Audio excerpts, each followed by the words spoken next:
Heavenly Father, you always amaze me.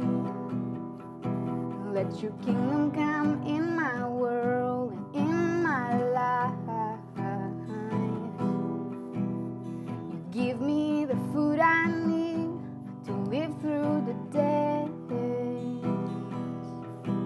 And forgive me as I forgive the people that wrong me.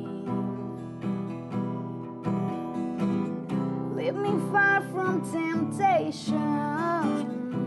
Deliver me from the evil one. My dad died when I was young, and I always felt like this connection with my dad more than my own mother. You know, it was different. I just always felt like my dad and I had a connection.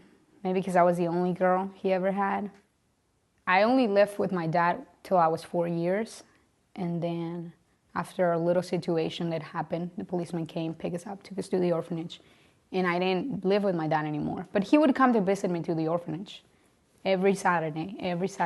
And there was a time that I just remember that he bought my brother this little cute black pair of shoes, new shoes. My brother was so happy he had black shoes. And the next weekend, he died. Everything got cut off, like it was incomplete. No expectations. You're only 6 years. He was only 7 years.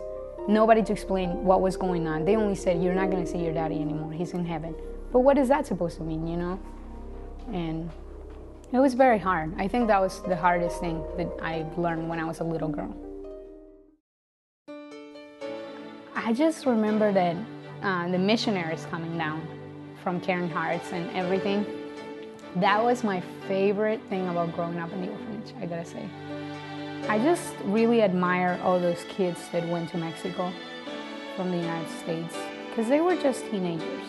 And the fact that they had that heart to just go down to Mexico and share love, it was just amazing to me. It was amazing. Over anything else you can do as a missionary, just loving little kids that don't have parents, that's the best thing you can do. It doesn't matter the rest, you know? It doesn't matter what you wear, it doesn't matter what you brought with you.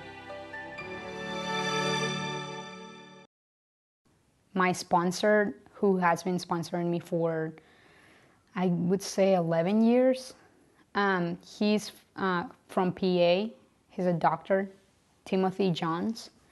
He offered me the opportunity. He said, Rosita, think about it. Would you like to go to the United States and do college? And I remember that I had to think about it for months and pray about it. And little by little, like pieces started coming into my heart. And God said, this is the time. I never said I was going to change that plan. You were going to go to the States, but not at that time. This is the time, you know? And he make it so smooth. He opened the doors for getting my passport, my Mexican passport together. I went to the consul in Nogales, a city in Mexico, and got my visa. Wait a month, and I got my visa back into the States. I just remember that when everything was all together, a little situation happened. Dr. Tim had to move to California around that time.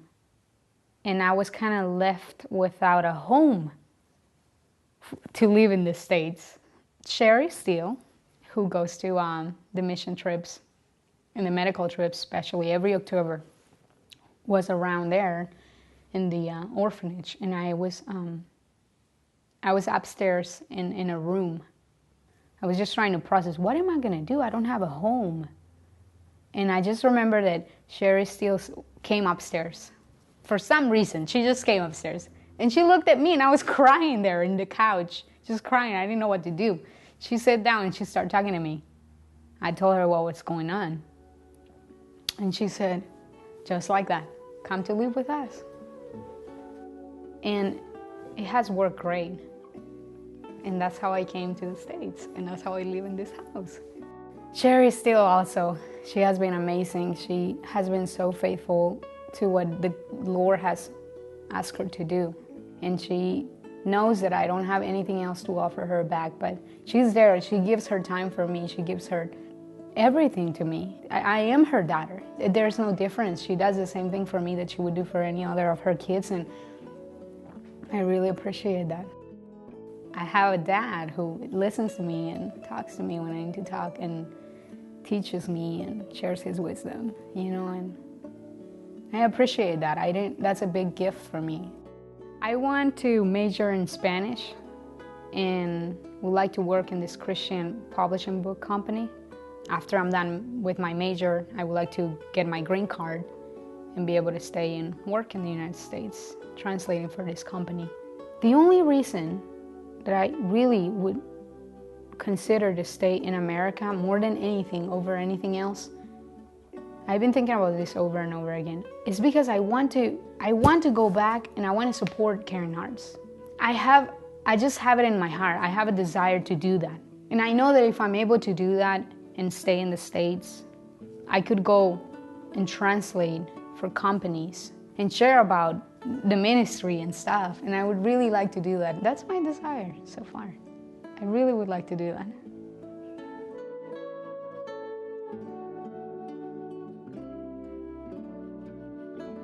Thank you to Cornerstone for all your support towards Caring Hearts Ministries.